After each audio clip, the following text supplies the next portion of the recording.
Kumusta kamong tanan? Dako gihapon ang akong kalipay nga kita makatuon sa pulong sa Ginoo.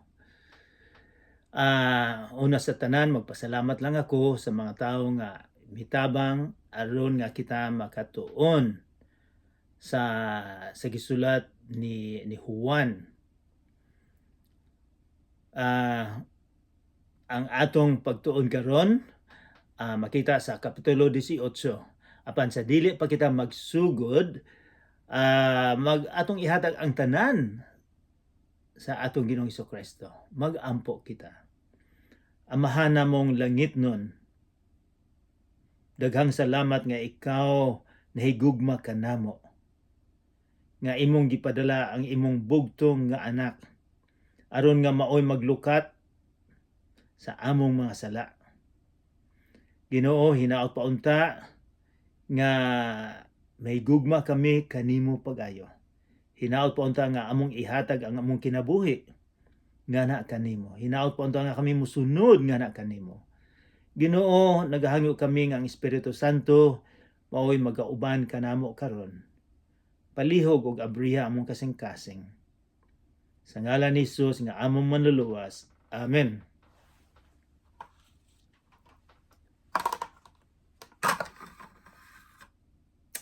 Ato ni mahinumduman kung unsa man ni nganong na may espada, ayaw kabalaka kay kini plastic lang ni siya. So unsa may atong mahinumduman sa atong pagtuon sa Kapitulo 18. Mag-review kita kay wala nato nahuman ang Kapitulo 18. So mag-review kita gikan sa pagsugod sa Kapitulo 18. Dito atong may bawaan nga gidakop si Jesus. So unsa may atong makita sa pagdakop ni Jesus, unsa may nahitabo sa pila ka gatus ka mga sundalo sa pulong lang ni Jesus. Unsay nahitabo nila? Nangatumba sila. Nganong nangatumba man sila? Nangutana kita. Ngano man nga nangatumba sila sa pulong lang atong gitun-an nga ang pulong ni Jesus adunay gahom kay siya may gabuhat sa kalibutan. Ato usab nga gitun-an nga ang gisulti ni Jesus sa original nga Grego, sa mga mao'y pagtuon sa mga scholars, miingon siya ego eimi. Sa dihang gipangutana siya, nangutana ang mga sundalo, nangutana siya, kinsa may inyong gipangita? Sa miingon sila, si Jesus nga taga Nazareth. Atong nakitan usab nahibaw-an nga si Jesus mitubag. Nagamit siya pulong nga ego eimi, ako ni. Ato usab nga na katunan usa sa mga bersikulo nga sa dihang si Moses gipadala sa atong Ginoong gipadala sa Ginoo sa dihang kaistorya sila dito sa bukid sa Sinai. Nangutana si Moses, kung mangutana ang mga tao, kinsay gipadala nako? Unsa may ngalan nimo? Miingon ang Ginoo, ego eimi, ako kini. Mao nay gigamit sa atong Ginoong Hesukristo. Ato usab nga makita sa gamay lang edukasyon nga sa panahon gyud, sa una gyung panahon, dili nila isulti, i-pronounce ang ngalan sa Ginoo. Bag-o lang ning giingon nga Jehovah, Elohim, Adonai. Pero ang upat lang ka litra ang ilang gispelling sa atong Ginoo, sa Ginoo. Og basahon ni gasugod ni basahon gyud ni H magsugod sa tuo ang ilaha. HWHY. Wala ni siya vowel.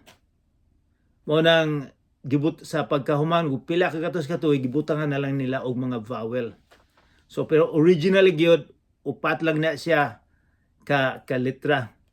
So ato mo toy atong usas nahibaw-an may tungod sa Ginoo So and then atong nahibaw ng usab nga si Judas nagdalag daghang kay mga tao. And then ato usab mga himabawan nga unsa may gihimo ni Pedro, gusto niyang patyon sa likod siguro siya apan atong nakita nga si Pedro maayong nga mangingisda apan dili siya maayo nga sundalo. Ang dalunggan ang naigo ato usab mabasahan sa ubang mga writings nga gikuha lang ni Jesus ang nahulog nga dalunggan ug iyang giuli. Og iyang giinan si Pedro nga iuli na ang imong hinigiban, wala kay makuha niini. So ang gusto ni Pedro nga ang solusyon sa problema mao ang violence, mao ang espada. Pero unsa may mahimo ni Pedro sa daghang kay mga sundalo nga midakop ni Jesus nga may gapos ni Jesus. And then si Pedro wala mahibalo, murag wala gyud siya nahibalo kung unsa ngano man nga si Jesus gipadala dinhi sa kalibutan. And then sa gigapos na si Jesus, gidala siya sa versikulo 12, gidala siya sa previous nga high priest, pinakataas nga pare nga si Anas. Giimbestigar siya, pero sa in English na giingon nga kangaroo court, nga nakadesider na bisag walay ebidensya. Gidala siya dito. And then gidala usab siya sa present dito ato usab makita nga si Pedro iyang gidinay, gilimod niya si Jesus katulo. Importante kaning katulo ang gidinay niya, gilimod niya kaysa wala pa ni nahitabo atong mahibaw-an nga si Pedro miingon nga ako magpakamatay ako nimo. Apan si Jesus nahibalo sa tanan. Mingon siya sa dili pa magtugtugaok ang manok, imo na kong ilimod katulo. So nahitabo gining gihimo gi-predict sa atong Ginoong Kristo. And then versikulo 19 atong nahibawan nga siya gisukit-sukit sa mga pangulong pare usab sa religious leaders, apan sa atong nahibawan kini siya lutong makaw na. Nakadesider na sila kung unsay himuon sa atong Ginoong Kristo. Apan dili man sila makadesider ang korte nila, wala sila hatagag authority sa mga Romano nga sila mag-decision o death penalty. Dili sila makahatag nga decision patya na, ang Romano lang. And then at that time they were under the Roman Empire. Naay gobernador nga mao'y responsable nga maghatag og decision sa capital punishment. And then verse 25, 27, gilimod gihapon ni Pedro ang atong Ginoong Kristo. Mag-careful ta usab nga dili nato i-criticize nga kay kita usab daghang mga panahon nga atong gilimod ang atong Ginoong Kristo pinaagay sa atong kinabuhi. Unsa may paglantaw sa ubang mga tao, na ubang mga Kristiyanos maingon ako Kristohanon, apan ang ilang kinabuhi lain kayo. Mao ni gilimod nila ang atong Ginoong Kristo. And then after that sa versikulo 28, gidala na nila si Jesus didto gyud sa gobernador si Pilato, sa atubangan ni Pilato. Okay, dinhi na kita magsugod sa versikulo 28, basahon nato. Guys, namamo dinha sa kapitulo 18 versikulo 28. Ang unang libro sa atong nabaw-an sa New Testament mao ang Matthew, Marcos, Lucas ug Juan. So abrihan nato ang Bible sa sinulat ni Juan. Dili usab nato malimtan nga ang tuyo nga gisulat ni Juan, miingon siya nga sa atong pagtuo o pagsalig sa ngalan ni Jesus makabaton kita og kinabuhi nga walay katapusan. So versikulo 28. Unya gikan sa balay ni Caiphas. Ilang gidala si Jesus ngadto sa palasyo sa gobernador. Sayo kadto sa buntag, ang mga Hudiyo wala mosulod sa palasyo kay dili sila buot mulapas sa balaod sa ilang tinuuhan. Bahin sa pagpanghinlo aron makakaon sila sa panihapon sa kasaulugan sa pagsaylo. So kadaghanan niini ato na ning naibulo na kita. So haiman siya gidala sa gobernador. Kinsa may gobernador at this time, mao si Pilato. Si Pilato famous kaayo ni nga cruel. Daghan siyang gipamatay. Kini siya ordinaryo lang ni siya ng sundalo. Apan nakaasawa siya og apo sa emperador sa Roma. So duol siya sa luwag, so nahimo siyang gobernador dito sa lugar ni Jesus. So gidala nila sa emperador sa gobernador nga Pilato. Si Pilato taga Espanya ni. So lain ang iyang sinultian, pero nagtigo po niya siguro ang gigamit siguro nila Grego nga sinultian. And then di na din importante nga atong tan-awon. Miingon sila, so gidala nila sa buntag ng sayo. Siguro at this time ang lubid siguro tuapat ni sa kamot ni Jesus, iya pa siya so galisod siguro ni Jesus, walay tulog so, sa kagabi. And then gimbestigar siya gidala sa balay sa gobernador.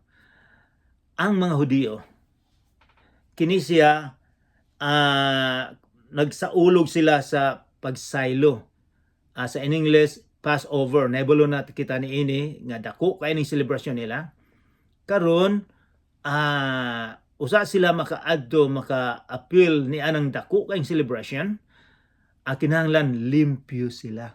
Wala sila sala sa ilang paglantaw. Ito sila nga kung magpaduol sila ni Pilato, maglamano, mahugawan sila. Kay si Pilato, dili man Hudiyo, Gentile. So, ang ilang paglantaw, ang mga hintil, kung makakapot, makalamano sila, mahugawan sila. So, wala sila musulod. Pero, kini matingala kita. Kung unsang pagkatao sila. Mahugawan sila kung makalamano or makaduol sa usa ka hintil. Nga dili na sila maka-appeal sa ilang relihiyon, sa ilang mga seremonyas, kinahugawan. Apan, unsa may dako kaayong sala nga ilang gihimo, ang Ginoo gusto nilang ipapatay. Sa ilaha, ang pagkaduol lang sa hintil, hugaw na sila. Pero ang dako nilang desisyon nga ang gahimo sa kalibutan, ilang gustong sentensyaan nga patyon. And then, busa migulas Pilato og nangutana kanila. Unsa may inyong sumbong batok ni ining tawhana? Wala kabalo si Pilato. Sila mitubag, versikulo 30. Dili unta namo siya dadon nga ni kanimo kung wala pa siya makasala. So ang ilang paglantaw nga si Jesus nakasala. Unsa may sala ni Jesus? Nasa in English, blasphemy, panamas tamas. Kay ilamang nadungog nga si Jesus miingon nga ako ang anak sa Dios. Ang ilang paglantaw gyud, ang ilang paglantaw og pagdungog nila nga si Jesus mi-claim, mi-angkon siya nga siya ang anak sa Ginoo, nga siya Ginoo. So daghang mga tawo miingon nga si Jesus wala man mo angkon.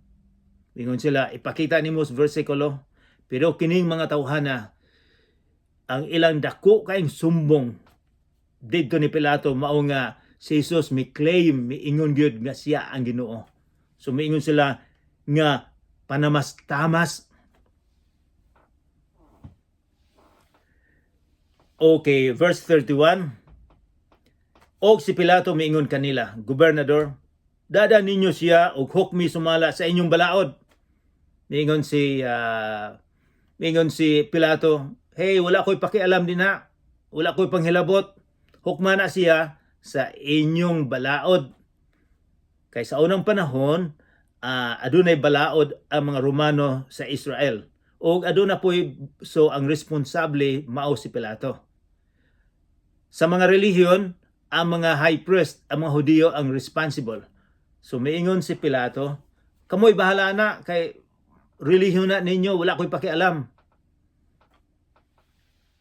Ang mga Hudiyo mitubag sa verse 31, wala itugot kanamo ang pagpatay og tawo. So naa na sila'y decision good.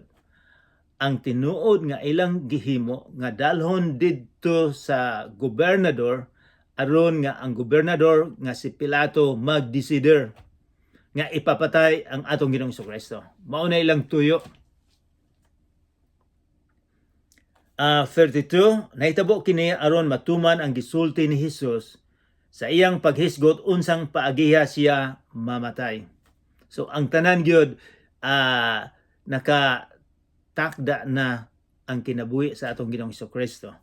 Verse 33, unya mibalik si Pilato sa palasyo. Unya mibalik si Pilato pagsulod sa palasyo. O gitawag niya si Jesus og gipangutana, ikaw ba ang hari sa mga Hudiyo? Interesting kaayo ang gipangutana ni Pilato. Ikaw bang hari sa mga Hudiyo? Nga naman mangutana man siyang hari sa mga Hudiyo.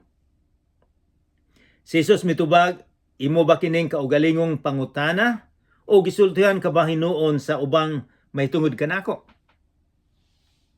A careful pod gusto gyud may baon ni Pilato nga unsa man ni siya, revolusyonaryo ba ning pagkatawo? Kay ang tinuod nga hari mao ang hari sa Roma, ang emperador. So mingon siya, ikaw ba ang hari? Ang pangutana niya, gusto niya nga kini siya revolusyon. Mag tanaw ba siya, mag-recruit ba siya og daghang mga tao aron nga mag-revolusyon? Verse 35, si Pilato mitubag, Hudiyo ba ako? Nganong mangutana man kani ana? Ang imong kaugalingong katawhan ug ang mga kadagkuan sa mga pari ang nagtugyan kanimo ngani kanako. Unsa may imong gibuhat? Unsa may imong sala? Nganong nasuko man ni sila nimo? Si Jesus mitubag, ang akong gingharian dili iya niining kalibutana. Diin siya, ang akong gingharian dili dinhi. Espirituhanon ang iyang gingharian, langit nun ang iyang gingharian. Apan si Jesus mubalik dinhi sa kalibutan. Nga siya ang maghari. Pero at this time, iyang giingnan nga ang akong gingharian tuwa sa langit dili dinhi sa kalibutan. Mingon siya, kung ang akong gingharian iya pa niining kalibutana, ang akong mga sakop makipag-away unta aron dili ako itugyan ngadto sa mga Hudiyo. Apan ang akong gingharian dili iya niining kalibutana. So iya lang gi-clarify nga ang iyang gingharian tuwa sa langit dili yutan-on. Verse 37, tungod niini nangutana si Pilato kaniya, hari ka ba di ay? Si Jesus mitubag, nag-ingon ka nga hari ako. Tungod niini ako natawo dinhi sa kalibutan o mianhi sa kalibutan alang sa usa lamang nga tuyo mao ang pagsaksi sa kamatuoran. Ang anaa sa kamatuoran mamati kanako. Kamatuoran unsa man ning giingon ni Jesus nga pagsaksi sa kamatuoran. Kamatuoran unsa may atong mahibaluan may tungod niining kamatuoran. Si Jesus miingon nga siya lang ang kamatuoran, siya lang ang dalan, siya lang ang kinabuhi nga walay katapusan. Ako mahilig ko maminaw og mga news dinhi sa kalibutan. Apan ako usab nga nahibaw-an nga daghang mga fake news, mga peke nga balita dinhi sa kalibutan. And wala ta kabilog daghang moingong mga tawo nga ako ang kamatuoran. Ang uban moingon nga ang akong kamatuoran. Relative, daghang mga tawo moingon nga ikaw may kamatuoran ka, ako na apugoy kamatuoran. Moingon si Jesus, siya lang ang kamatuoran. Daghang mga relihiyon moingon, daghang mga leaders maybe sa Philippines o sa ubang countries sa Africa moingon nga sila ang kamatuoran. Naay moingon nga kung musunod ka sa among simbahan, magpamembro ka sa among relihiyon, kami ang kamatuoran. Kami lang ang nga ikaw mahatagan og kinabuhi nga walay katapusan. Nga ikaw makaadto sa langit kung musunod ka namo, kami ang kamatuoran. So mag-amping kitang tanan kay daghang mga tao nga moingon nga sila ang kamatuoran. Apan si Jesus mingon siya, nagsaksi siya sa kamatuoran. Mingon siya, ang anaa sa kamatuoran mamati kanako. So ang mamati lang ni Jesus kadtulang mga tao nga mutuo nga si Jesus ang kamatuoran. Ang dili mamati. And then si Pilato mingon, kay unsa bay kamatuoran? Mingon siya, unsa may kamatuoran? Nangutana si Pilato kaniya. Kay si Pilato gyud. Naibalo siya nga ang kamatuoran silang mga emperador, silang mga Romano ang kamatuoran sa kalibutan at that time. Walay laing kamatuoran, sila lang. Kay tag-iya nila ang daghang kay mga nasyon. So sila kung unsay ilang gisulti maunay kamatuoran. Mao nang si Pilato nangutana, unsa may kamatuoran? Kung ikaw pangutan-on, unsa may kamatuoran? Kinsa may source sa kamatuoran? Unsa may imong itubag? Si Jesus miingon nga ako lang ang kamatuoran.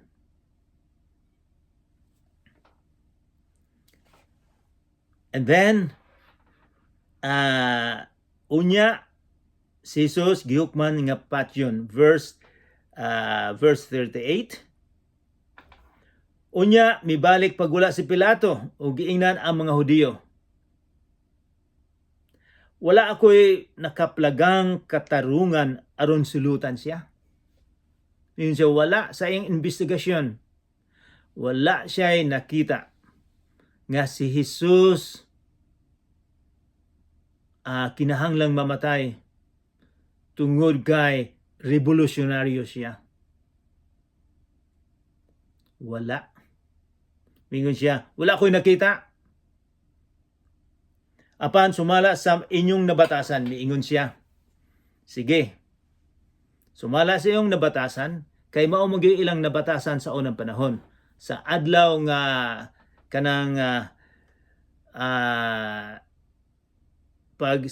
pag-celebrate sa Passover, kanang dako kayong fiesta nila nga murag palipayon sila sa mga taga-Roma nga kung kinsay gusto nila sa mga Hudiyo nga kanang napriso bisag kinsa i-release, hatagan og freedom ni anang mga adlaw, ni anang mga celebration para murag pug malipay ang mga Hudiyo kahit bisan na nga under sila sa Roman Empire nga nay usa ka tawo nga gi-release kay daghang gipriso sa mga Romano. So miingon siya, akong buy-an. Iya gyung gipili ang usa ka tawo nga revolusyonaryo, killer. Mao gyud nay nahitabo usa ka tawo nga makahatag og gulo sa ilang nasyon. Mingon siya, buhian ko ang usa ka binilanggo nga inyong gipangayo sa panahon sa kasaulugan sa pagsaylo. Mao ni gingon sa kasaulugan sa pagsaylo, naagi usa ka preso nga i-release. Gusto ba kamo nga buhian ko ang hari sa mga Hudiyo? Sila misinggit, dili siya. Si Barabas mao'y among gusto. Si Barabas usa ka tulisan. So gipapili sila. Kinsa may akong buhian ani? Kini si Jesus akong paglantaw, dili siya guilty, wala siya himuon nga makagulo sa usa ka nasyon. Or si Barabas. Kay balo ba mo nga si Barabas mingon tulisan, murder si Barabas, revolusyonaryo. Si Barabas nag-start og revolusyon. Mura ni siya og Aguinaldo. Mura ni siya og mga sa Katipunan, Miguel Malvar. Mura ni siya og mga leader, Miguel Malvar o si Aguinaldo. Kinsa nang head sa Katipunan, daghan. Mura ni sila, inguni sila ni ini mag-start og revolution. Kita nag-start og revolution ang Pilipinas para mapahawa ang mga Espanyol. Sila kiniusab si Barabas. Nag-start usab siya apan ga-recruit siya daghang kay mga sundalo para mapatalsik nila ang Roma. Apan wala sila mahimo kay powerful kay ang Rome at that time. So, gipapili sila unsa may inyong gusto. Kay bulo ko unsa gipili nila? Siya ipalabas si Barabas. Si Jesus kinalang patyon. Patyon siya dito sa cross. Naibalo ba mo nga pagkahuman sa kining desisyon nga ipagawa si Barabas, dako kayo ning problema nila. Wala sila kay balo nga dako kayo ning problema. Kay ngano man ang nasyon sa Israel sa among pag-adto dito sa Jerusalem, giguba ang Jerusalem. Karon naayon na ni, pero giguba ni sa mga Romano. AD 70, paghuman sa 40 ka tuig ang mga Romano, kay daghang nagrevolusyon. Posible siguro nga si Barabas nag-start og revolusyon. Giguba sa mga Romano. Tungod sa ilang desisyon. Giguba sa mga Romano ang Israel, ang Jerusalem. Na ay muraog matingala kita unsa may meaning sa ngalan nga Barabas. Sa ilang panahon ang Barabas anak sa amahan. Barabas anak sa amahan. Girelease nila ang anak sa amahan sa tawhanon. Gipatay nila ang anak sa amahan nga Ginoo. Kaduon tang cross nga gilansang dinha si Jesus tingali para ni Barabas. Apan si Jesus ang gilansang didto tungod sa imuha ug sa ako ang mga sala. Mga kaigsuonan, natapos nato ang kapitulo 18. Unsa may imong paglantaw sa atong Ginoong Hesukristo? Mutuo ba mo?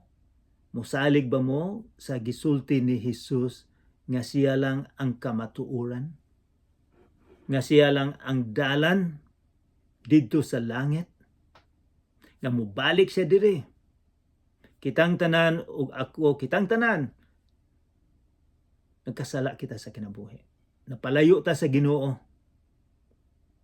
Apan ang gihimo ni Jesus dito sa Kalbaryo, nagpakamatay siya para sa imuha.